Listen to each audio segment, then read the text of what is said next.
thing that most people notice about me right away is that I'm physically disabled. And, it's been a lot to live with physical disability in this society. And when I was born, I was diagnosed with muscular dystrophy as well as a hearing loss, so I wear hearing aids.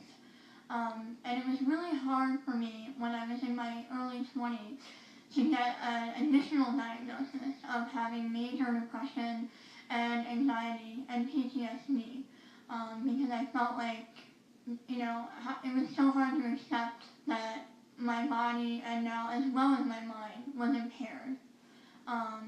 But as I've been working with this and trying to accept that reality, I've definitely learned how powerful it is to admit when I need help and to ask for help. And it's very important to me. It's becoming more and more important to me to find ways to reach out when I need help instead of just struggling in silence. The last 4 or 5 years has been this sort of process of unraveling and falling apart and letting myself fall apart. And it's been intense. After so many years, I've been living since I was 14 with undiagnosed depression and anxiety, and I'm just apologizing for my needs and hiding what I needed and just unable to be real about my struggles with my mental health.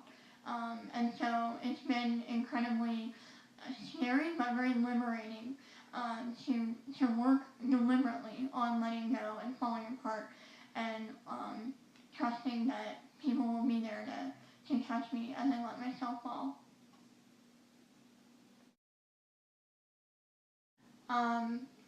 I remember very clearly the first time I ever heard this idea of a psychiatric service dog. I have known my whole life about service dogs for people who are blind, people who have seizures. I still remember when I was a little kid, there was this episode of Sesame Street that had this little girl who her family helped to train puppies that would be in this program to help people who are blind. And I loved that episode. I would watch it over and over again. And I've always been aware of the idea of service dog, but I had never heard of a psychiatric service dog. And I remember when I first found out about that concept, I was so struck. And I remember telling my friend who was with me at the time, I feel like I've been hungry my whole life, and I just heard about food for the first time. I mean, I couldn't believe that this was a real thing, and that I'd never heard of it. And I just instantly connected with this idea, and I could instantly picture how helpful this could be in my life. And I was a little worried that I was gonna just kind of get my head in the clouds and not, I wasn't sure how real of a possibility this was. And so over the past year and a half, I've been doing a ton of research and working to learn as much as I can about this and trying to proceed slowly and deliberately on this path. So in all of this research that I've done, I found this really great organization. This is a really sort of new area of study and work, and so it can be hard to find someone really professional and trustworthy out there. But I found this organization called PSD Registry, and it's run by an incredible woman named Crystal Callahan, and I feel really lucky to be working with them. There are so many things that a psychiatric service dog will be able to help me with.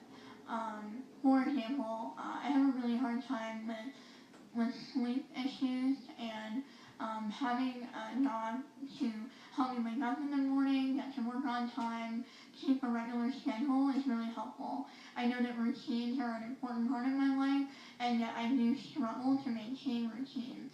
And having this little being who has its own internal clock and can help me remember, oh yeah, it's time to eat, we need to eat. And this dog can help me remember to take my medication. a lot of the work that psychiatric service dogs do, people refer to as grounding, and that's something that really resonates with me as something that I need. Grounding is when a dog, senses that I'm feeling anxious, that I'm sort of disassociating, maybe having memories of trauma, and the dog will notice that and notice that my sympathetic nervous system is acting up and will lay its head on my lap or come and sort of ask me to scratch its head, or sometimes dogs can even be trained to lie on your chest to really help you with your breathing, help you regulate your breathing. So I'm just amazed the more I learn about all the different ways that a dog can help, and I think that this is a really unique kind of help that I don't think I could find anywhere else other than in this specific, really amazing new opportunity. Getting a psychiatric service dog is one of the scariest things I have ever done in my life, and I am so excited for how this can help me on a daily basis. And I need your help in order to make this happen. I need you to donate financially if you're able. In addition to that, if you are able to tell your friends and your network and explain my story, tell them how you're connected to me or how you heard about me, that would be really great. And if you can't donate financially, that's okay too. Networking is really helpful just to get the word out. Thank you so much.